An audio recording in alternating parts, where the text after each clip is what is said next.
Hello students, कैसे हैं आप सब। आईसीटी वर्चुअल क्लासरूम में आपका स्वागत है। मैं विकास। आज हम क्लास 11th का मैथ्स करेंगे बच्चों। तो इसमें हम चैप्टर कर रहे थे सेट्स। तो उसके हमने काफ़ी सारे क्वेश्चंस किए हैं, कॉन्सेप्ट्स किए हैं। अब आगे के कॉन्सेप्ट्स हम कंटिन्यू करेंगे, जिसके बेस पे हम आज कुछ क्वेश्चन करेंगे। तो चलिए स्मार्ट बोर्ड पे चलते हैं और स्टार्ट करते हैं।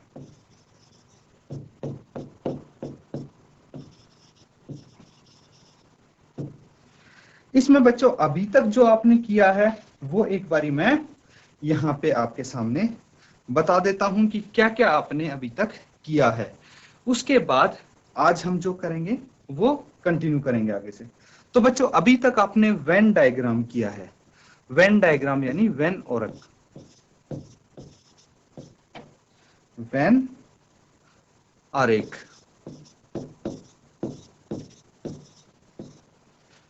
वेन आरेख, वेन डायग्राम कैसे आप रिप्रेजेंट करते हैं सेट्स को, इसके थ्रू ये किया है। फिर बच्चों आपने किया है ऑपरेशन ऑन सेट्स, जैसे कि यूनियन ऑफ सेट्स निकालना। क्या निकालते हैं आप? यूनियन ऑफ सेट्स या फिर समुच्चयों का सम्मिलन। ठीक है, इसको यूनियन ऑफ सेट्स भी बोलते हैं। यूनियन ऑफ सेट्स आप निकालते हैं, जैसे ए यूनियन बी, इस तरह से आपने किया था। ठीक है, और बच्चों आपने यूनियन ऑफ सेट्स किया, इसके कुछ गुणधर्म भी किए थे आपने। ठीक है, कुछ रूल भी किए थे, इसके कुछ गुणधर्म या फिर रूल्स बोल सकते हैं बच्चों, वो किए थे आपने। और क्या किया था आपने? फिर किया था बच्चों इंटरसेक्शन ऑफ सेट्स।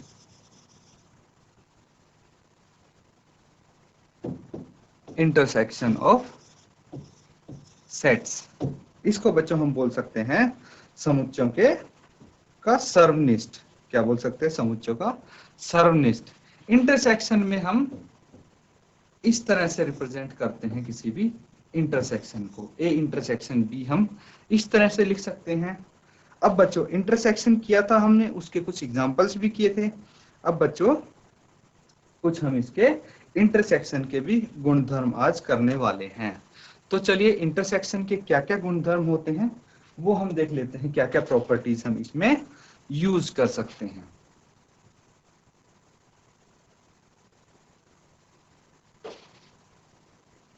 तो हम लिख सकते हैं सर्वनिष्ठ,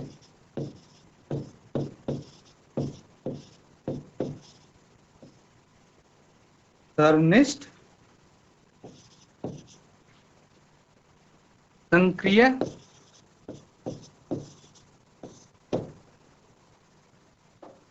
के कुछ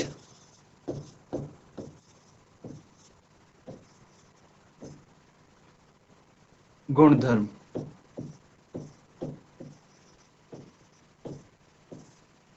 ये कुछ गुणधर्म।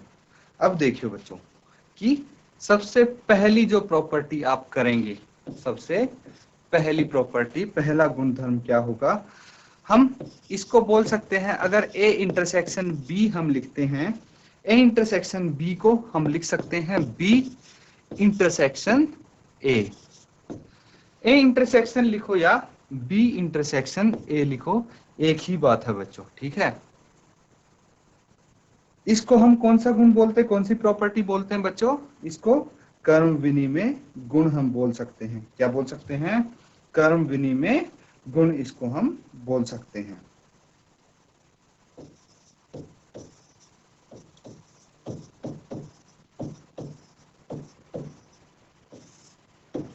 कर्म विनिमय गुण या फिर एसोसिएटिव प्रॉपर्टी, इसको हम बोलेंगे।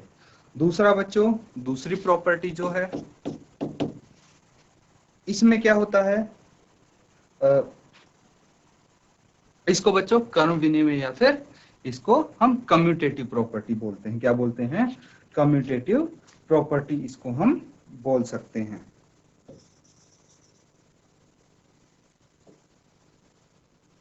हमने इससे पहले भी प्रॉपर्टीज की थी, सेम प्रॉपर्टीज हम अप्लाई कर रहे हैं इसमें सर्वनिष्ठ में। इससे पहले हमने किसके लिए ये प्रॉपर्टीज की थी? सम्मिलन के लिए की थी। तो सेम प्रॉपर्टीज हैं बच्चों, नाम आपको सबके पता होंगे। अब नेक्स्ट वाला हम करते हैं, अगली प्रॉपर्टी इसकी क्या है,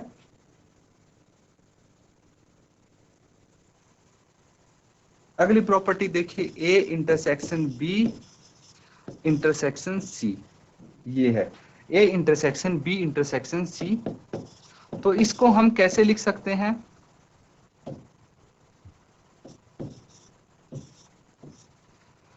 अगर मैं बोलूं ए इंटरसेक्शन सी पहले करूंगा, उसके बाद जो इसका रिजल्ट आएगा उसको मैं इंटरसेक्शन विद सी करूंगा, या फिर बी इंटरसेक्शन सी पहले कर सकते हैं, फिर उनका जो रिजल्ट आए तो ए इंटरसेक्शन हम उसके साथ कर सकते हैं।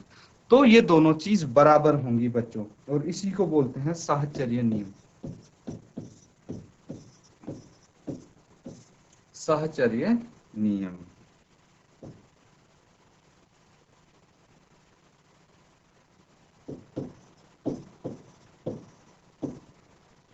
अब एक नियम है कि बच्चों फाई इंटरसेक्शन ए अगर हम करेंगे तो फाई का ए के साथ इंटरसेक्शन करेंगे तो क्या हमें प्राप्त होगा, हमें फाई ही प्राप्त होगा, फाई मिलेगा। किसी एम्प्टी सेट का अगर किसी भी सेट के साथ इंटरसेक्शन करेंगे तो हमें एम्प्टी सेट ही प्राप्त होगा। इसको बोलेंगे आप फाई का नियम, क्या, फाई का नियम। या फिर आप बोल सकते हैं कि अगर u का इंटरसेक्शन करते हैं किसी भी सेट के साथ, अगर u का किसी भी सेट के साथ इंटरसेक्शन करते हैं तो आपको क्या मिलेगा बच्चों, वही सेट मिलेगा, सेम सेट आपको मिलेगा। तो इसको बोल सकते हैं आप फाई और u के नियम।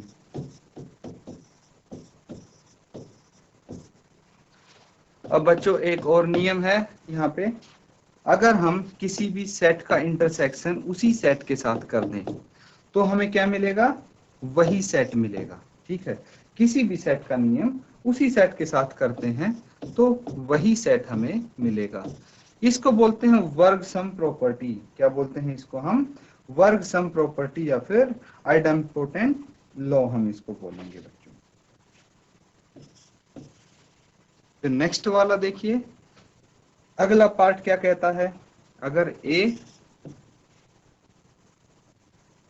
Intersection B, A intersection B union C है, A intersection B union C है, इसको हम लिख सकते हैं A intersection B union A intersection C. तो देख पा रहे होंगे यहाँ पे हमने क्या कर दिया, इसका वितरण कर दिया, ए का किस किस के साथ, बी के साथ और सी के साथ। तो ये क्या हो गया, वितरण नियम।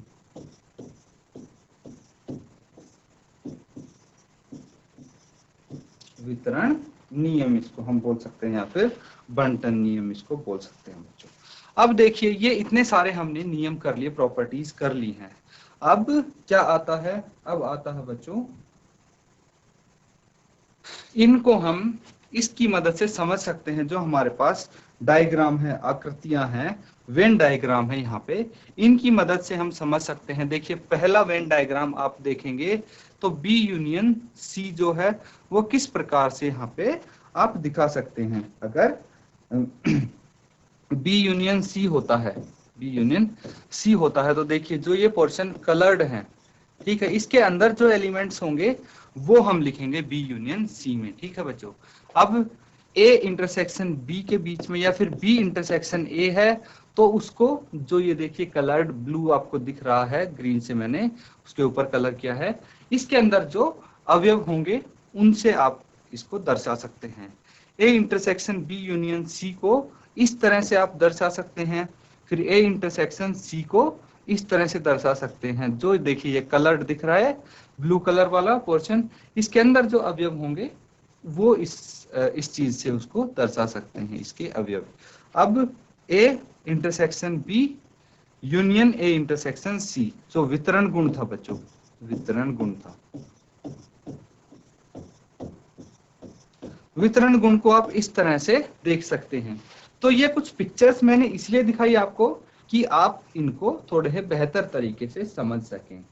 अब बच्चों कि कुछ हम इसके बेस पे एग्जाम्पल्स करेंगे बच्चों, ठीक है, एग्जाम्पल्स करेंगे। लेकिन सबसे पहले एक चीज और करते हैं हम, डिफरेंस ऑफ सेट्स। क्या करेंगे हम? Difference of sets.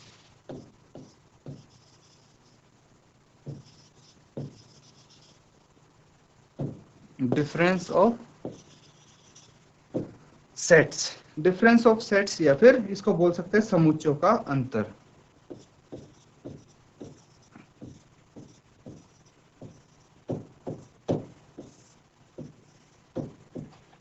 समुच्चयों का अंतर यहाँ पे हम बोल सकते हैं बच्चों। अब समुच्चयों का अंतर क्या हुआ बच्चों? समुच्चयों का अंतर हम दर्शाते हैं, जैसे दो सेट्स हैं हमारे पास, दो सेट्स ए एंड बी हैं, तो हम बोल सकते हैं ए माइनस बी क्या होगा वो बताइए आप, या फिर बी माइनस ए, इस तरह से इसको दर्शाते हैं। अब क्या होता है ये? समुच्चय ए और बी का अंतर उन अवयवों का समुच्चय है जो ए में है किंतु बी में नहीं है।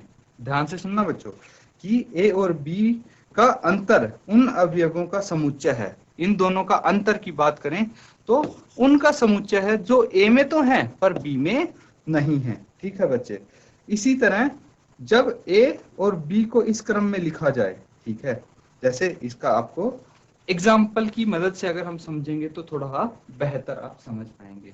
तो ये देखिए उदाहरण हम यहाँ पे देखते हैं। यहाँ पे मान लीजिए ए है 1 2 3 4 5 6, ए के अवयव दिख रहे हैं आपको, बी के अवयव भी दिख रहे होंगे 2 4 6 8। ठीक है, आपको बताना है ए माइनस बी करके दिखाना है।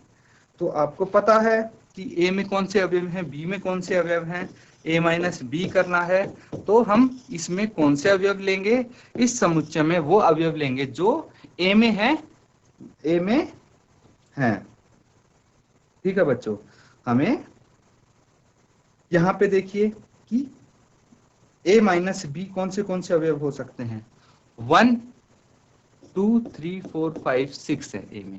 कितने हैं? 1 2 3 4 5 6 हैं। तो ए माइनस बी हम लिख सकते हैं 1 3 और 5, 1 3 और 5। ये किस तरह से हम लिख सकते हैं? क्योंकि ये अवयव 1 3 और 5 समुच्चय ए में हैं किंतु बी में नहीं है, और वही होता है ए माइनस बी। ठीक है, या फिर डिफरेंस ऑफ सेट्स, इन समुच्चयों का अंतर वही हुआ कि जैसे बच्चों हम सब्ट्रैक्शन करते हैं, माइनस करते हैं, तो हम क्या करते हैं? 10 माइनस 4 करते हैं। ठीक है, 10 में से 4 को हम ये वाले माइनस कर देते हैं, इनको हटा देते हैं ना, तो 6 बच जाता है। इसी तरह जो इसमें से अगर ये माइनस करेंगे तो इसके सेट्स, इसके अवयव हम नहीं लेंगे, हम सिर्फ समुच्चय ए के अवयव लेंगे और वही लिखेंगे जो समुच्चय बी में नहीं है, समुच्चय ए के अवयव। क्योंकि जो समुच्चय बी में है ए के अवयव वो तो माइनस हो जाएंगे इससे, है ना, वो तो माइनस हो जाएंगे। बस यही चीज आप थोड़ा सीख के चलो कि देखिए ए माइनस बी हम कर रहे हैं, मतलब है कि जो ए में एलिमेंट है वही लिखेंगे, लेकिन ए में से भी जो बी के एलिमेंट है, बी के अवयव हैं, वो हम घटा के लिखेंगे। यही तो मतलब हुआ माइनस का। अब देखिए और बेहतर समझने के लिए हम बी माइनस ए करके देखते हैं, बी माइनस ए करके देखते हैं। अब हमें मतलब है बी के अवयवों से, लेकिन जो ए में है वो अब बी के अवयव में से हटा देंगे हम, और बाकी जो बचेंगे बी के अवयव, सिर्फ बी के अवयव वो लिखेंगे हम। तो देखिए क्या बचेगा अगर बी माइनस ए हम करते हैं, तो ऐसे कौन से अवयव हैं जो सिर्फ बी में है, ए में नहीं है? या फिर आप बोल सकते हैं कि पहले ये देखिए बी और ए में कॉमन अवयव कौन से हैं। तो बी और ए में आपको 6 दिखेगा कॉमन अवयव, फिर 4 भी दिख रहा है और 2 भी दिख रहा है, 2 यहाँ पे दिख रहा है। तो मतलब 2 4 6 तो ए में है, तो इनको हम हटा सकते हैं। तो ऐसा कौन सा अवयव बचा जो सिर्फ बी में है, ए में नहीं है? वो है 8। तो हम 8 लिख सकते हैं, 8 बी माइनस ए कौन सा हो गया सेट? ये हो गया। क्यों? क्योंकि 8 बी में है किंतु ए में नहीं है, और ऐसे ही हमें चाहिए। अब नेक्स्ट वाला क्वेश्चन देखेंगे बच्चों, और आपको अच्छे समझ में आएगा इस क्वेश्चन को करेंगे तो।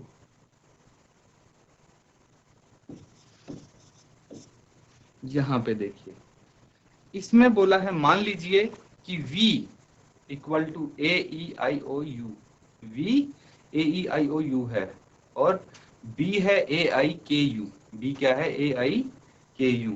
अब इनको क्या करना है बच्चों, आपको V माइनस A, जैसा पिछला क्वेश्चन किया था उसी तरह से आप इसको करेंगे।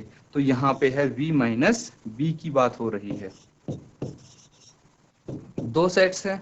अब बताइए, थोड़ा सोच के देखिए, खुद लिखिए आप कि क्या लिख सकते हैं V माइनस बी, इसके एलिमेंट्स कौन से होंगे और क्यों होंगे। जो इससे पहला एग्जांपल किया था बिल्कुल उसी तरह का है, थोड़ा आप सोच के और इसको करने की कोशिश कीजिए बच्चों।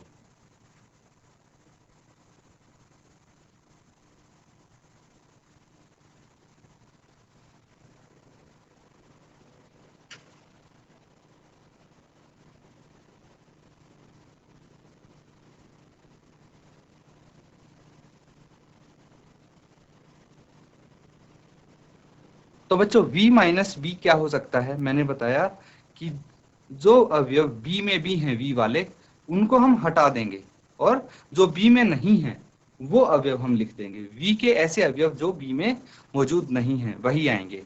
तो ऐसे कौन से अवयव है, देखिए A है वो B में मौजूद है, E B में नहीं है तो E में लिख सकता हूं, और I भी B में है, O B में नहीं है तो मैं O लिख सकता हूं, और U भी B में है। और जो B में है वो माइनस हो जाएंगे, इससे हट जाएंगे। अब B माइनस V अगर हम करेंगे तो अब हमें जो B के अवयव जो A में है वो माइनस हो जाएंगे। तो B में A है, ये माइनस हो जाएगा, I माइनस हो जाएगा और U माइनस हो जाएगा, बचेगा कौन सा, K। तो ये K अवयव होगा। ठीक है बच्चों, इस तरह से इनको हम क्वेश्चंस को करेंगे।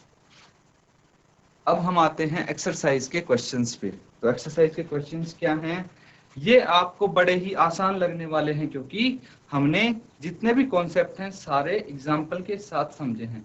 तो एक्सरसाइज में आपको कोई भी परेशानी नहीं आनी चाहिए, एक्सरसाइज बड़ी इजीली होने वाली है ये। सबसे पहला देखिए क्वेश्चन यहाँ पे है, निम्नलिखित में से प्रत्येक समुच्चय युग्म का सम्मिलन ज्ञात कीजिए। तो इसमें आपको सम्मिलन ज्ञात करना है। सम्मिलन क्या हो गया बच्चों, सम्मिलन मतलब यूनियन, क्या हो गया, यूनियन। तो इसमें आपको यूनियन बताना है बच्चों।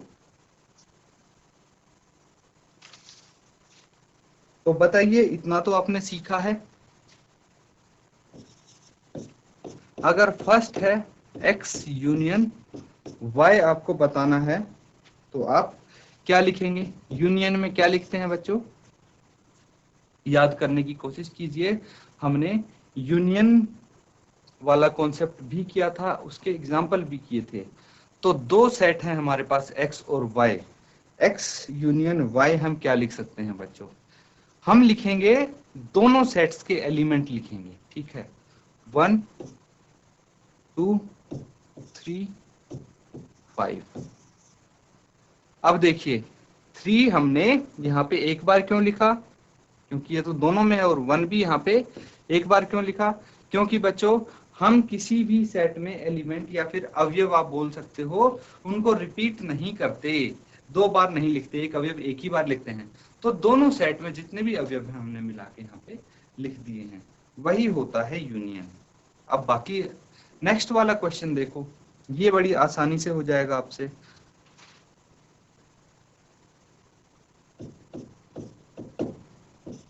ए यूनियन बी करना है, करके देखो क्या आंसर आता है इसका, ए यूनियन बी। अब तो आपसे हो जाना चाहिए क्वेश्चन।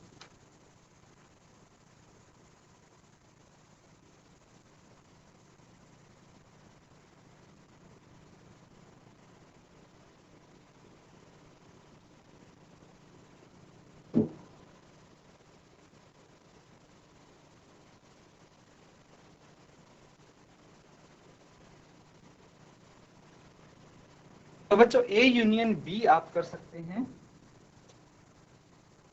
ए आ जाएगा, फिर ई आई ओ यू। तो ए तो पहले ही हम लिख चुके हैं, बी नहीं लिखा है हमने तो बी लिख देंगे, और फिर सी भी नहीं लिखा है तो यहाँ पे सी लिख देंगे। तो ये ए यूनियन बी यहाँ पे हो जाता है। सारे एलिमेंट्स हमने लिख दिए हैं, कोई छूट गया हो तो देखो आप। तो यहाँ पे सारे एलिमेंट्स हम लिख चुके हैं। अब नेक्स्ट क्वेश्चन देखें, इसका तीसरा पार्ट है।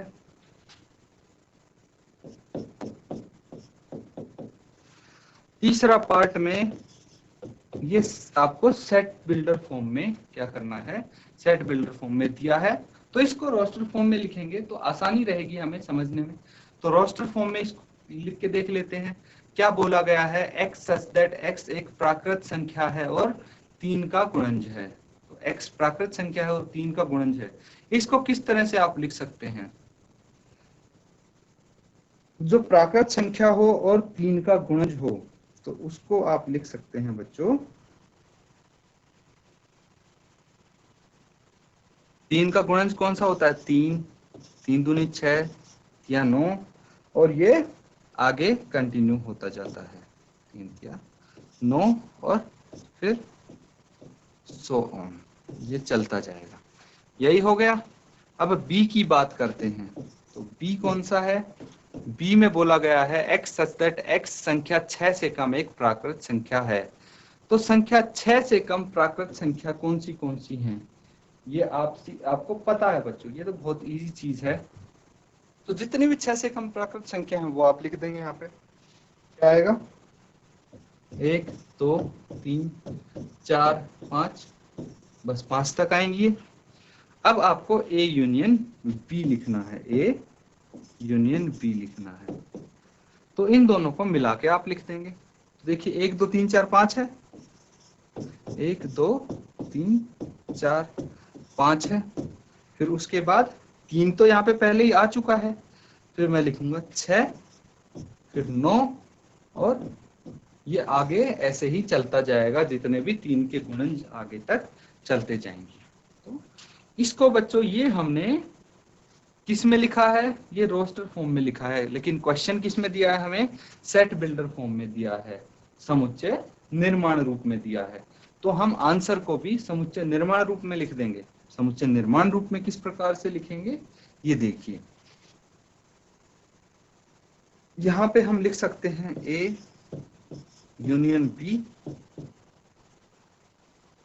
x such that x क्या होगा, 1 2 3 4 5, और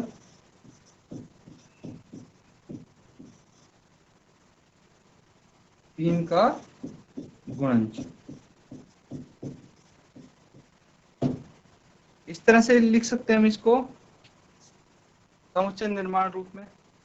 अब नेक्स्ट पार्ट देखिए बच्चों, क्या बोलता है नेक्स्ट पार्ट कि a is equal to x such that x एक प्राकृत संख्या है और 1 से तो बड़ी है लेकिन 6 से छोटी है, उसके बराबर है। तो इसको हम लिख सकते हैं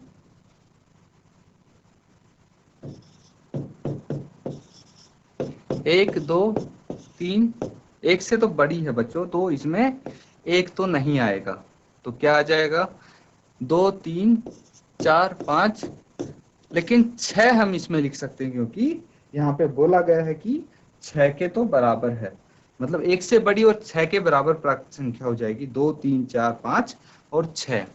अब नेक्स्ट क्या है, नेक्स्ट एक बार देखते हैं। ये बोला गया है कि b is equal to x such that x एक प्राकृत संख्या है और 6 से बड़ी है 10 से छोटी है। तो 6 से बड़ी और 10 से छोटी प्राकृत संख्याएं होती है 7 8 और 9, 10 इसमें आएगा नहीं।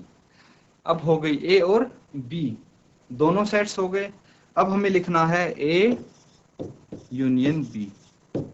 अब बच्चों इसको बड़ा ही आसान है करना, आप करके देखें खुद एक बारी, फिर मैं बताता हूं आपको।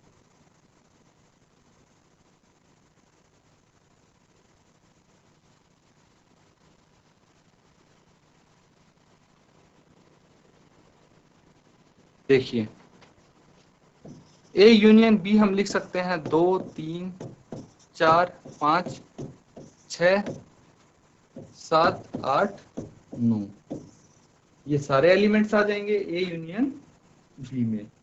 अब इसको हम लिखेंगे समुच्चय निर्माण रूप में।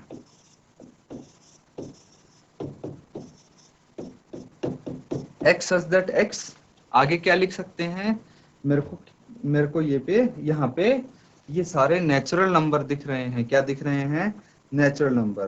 तो हम बोल सकते हैं यहाँ पे कि x बिलोंग्स टू n, यानी नेचुरल नंबर। और एक चीज और लिखनी पड़ेगी हमें कि x कहां से कहां तक जाता है। तो आप बोल सकते हो कि x 1 से तो बड़ा है, x इज ग्रेटर देन 1, और 10 से छोटा है। बस ये समुच्चय निर्माण रूप में हो गया। अब नेक्स्ट वाला करके देखेंगे, अगला पार्ट इसका क्या है। फिफ्थ पार्ट आप देखेंगे कि a इक्वल टू 1 2 3 है और b है एम्प्टी सेट है, 5 है। तो इसको आप किस तरह से देख सकते हैं, a यूनियन b। अगर बच्चों किसी भी सेट का आप यूनियन करते हैं एम्प्टी सेट के साथ, तो आंसर क्या आएगा, आपने प्रॉपर्टी अभी पढ़ी थी, तो इसका आंसर आएगा वही सेट जिसका आप यूनियन करने जा रहे हैं दूसरे सेट के साथ। ठीक है बच्चों, तो ये 5 पार्ट हैं इसके, यहाँ पे कंप्लीट होते हैं।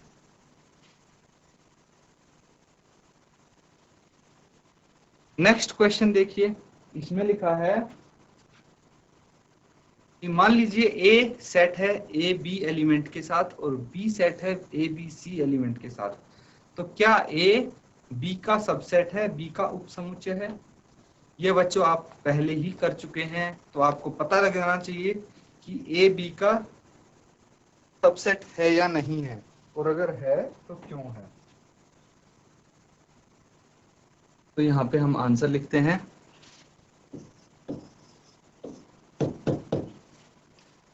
बिकॉज ए का प्रत्येक अवयव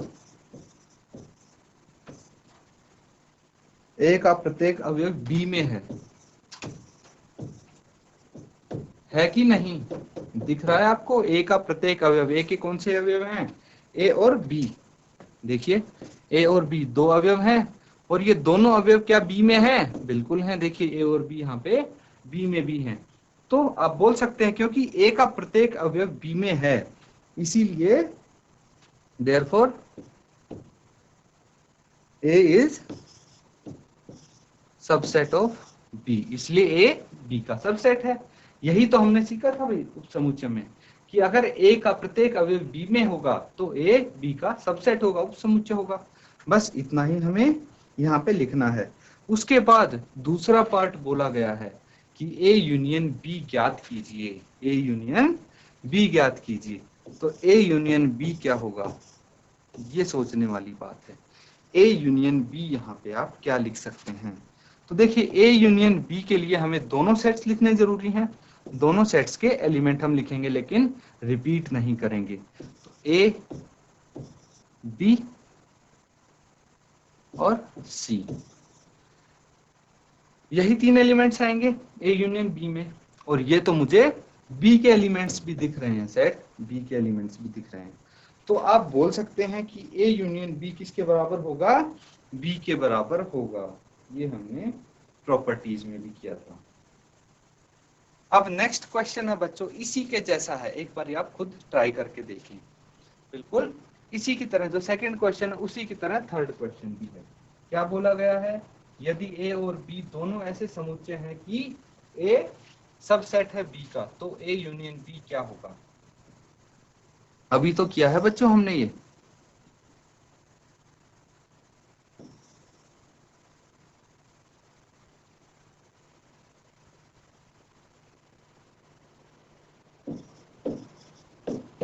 तीसरा वाला देखिए आप।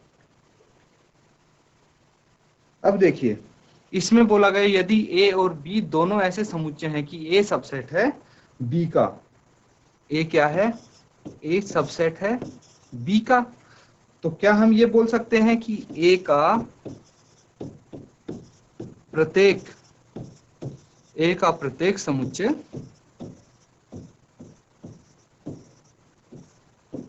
बी में है। यही तो मतलब हुआ सब सेट का, ए का प्रत्येक समुच्चय बी में है।